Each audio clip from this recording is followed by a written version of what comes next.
નમસ્કાર વિદ્યાર્થી મિત્રો, આ વિડીયો ખાસ ધોરણ 12ના દરેક વિદ્યાર્થીઓ માટે છે. તો જે પણ ધોરણ 12માં અભ્યાસ કરતા હોય તે વિદ્યાર્થી મિત્રો આ વિડીયોને અંત સુધી જુએ, કારણ કે એમના માટે આ ખાસ વિડીયો છે. કારણ કે ઘણા બધા વિદ્યાર્થીઓ એવા હોય છે જે નવનીત નથી લાવી શકતા. એમની પાસે અમુક વિદ્યાર્થીઓની એવી પરિસ્થિતિ હોય છે કે તેમને ભણવું તો હોય છે, પરંતુ તેમની પાસે નવનીત નથી હોતી, જેના કારણે તે સારી એવી તૈયારી નથી કરી શકતા.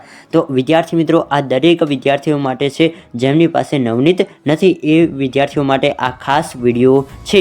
તો જો તમારી પાસે નવનીત ધોરણ 12ની કોઈ આર્ટ્સના દરેક વિષયની કોઈ પણ નવનીત ના હોય તો તમારે આ વિડીયોને અંત સુધી જોવાનો છે. કારણ કે આજે અમે તમને દરેક ધોરણ 12ના આર્ટ્સના દરેક વિષયની નવનીત આપવાના છીએ. એ નવનીત તમને કઈ રીતે મળે તે સંપૂર્ણ માહિતી હું તમને આજના વિડીયોમાં આપવાનો છું.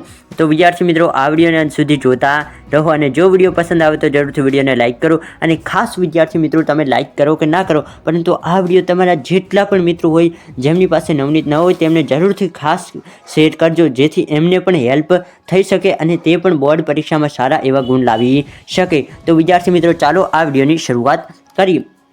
તો તમને અત્યારે કયા વિષયની નવનીત મળશે? તો કે ગુજરાતી.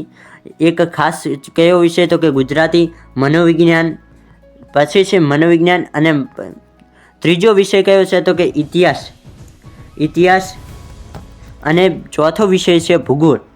કયો વિષય? તો કે ભૂગોળ. આ 4 વિષયની તમને અત્યારે નવનીત ઉપલબ્ધ થઈ ગઈ છે, અને બીજા પણ દરેક વિષયની અમે જલ્દીથી તમારા માટે નવનીત ઉપલબ્ધ કરાવીશું. પરંતુ ખાસ તમારો પ્રશ્ન તો એ હશે કે આ નવનીત તમને મળશે કઈ રીતે? તો સૌપ્રથમ તમારે આ વિડીયોના ડિસ્ક્રિપ્શન બોક્સને ઓપન કરવાનું છે. કોને? તો કે ડિસ્ક્રિપ્શન બોક્સને, અથવા તો તમે કોમેન્ટ બોક્સને પણ ઓપન કરી શકો છો. તો તેમાં તમને એક સિમ્પલી લિંક મળશે, જ્યાં તમે તેના ઉપર સિમ્પલી ક્લિક કરશો તો તમને ધોરણ 12ના દરેક વિષયની નવનીત મળી જશે. તમે જે પણ વિષય, દરેક વિષયના નામ લખેલા હશે, તમે જે પણ વિષય ઉપર ક્લિક કરશો ત્યાં તમને તેની નવનીત મળી જશે. તો આ હોપ વિદ્યાર્થી મિત્રો, તમને આ ધોરણ 12 માટેનો ખાસ વિડીયો પસંદ આવ્યો છે. વિડીયો પસંદ આવ્યો હોય તો જરૂરથી લાઇક કરો, શેર કરો, અને આપણી આ યુટ્યુબ ચેનલને વધુમાં વધુ તમારા મિત્રો સાથે સબસ્ક્રાઈબ કરો, જેથી આપણે આવું ને આવું કોન્ટેન્ટ તમારા માટે લાવતા રહીએ.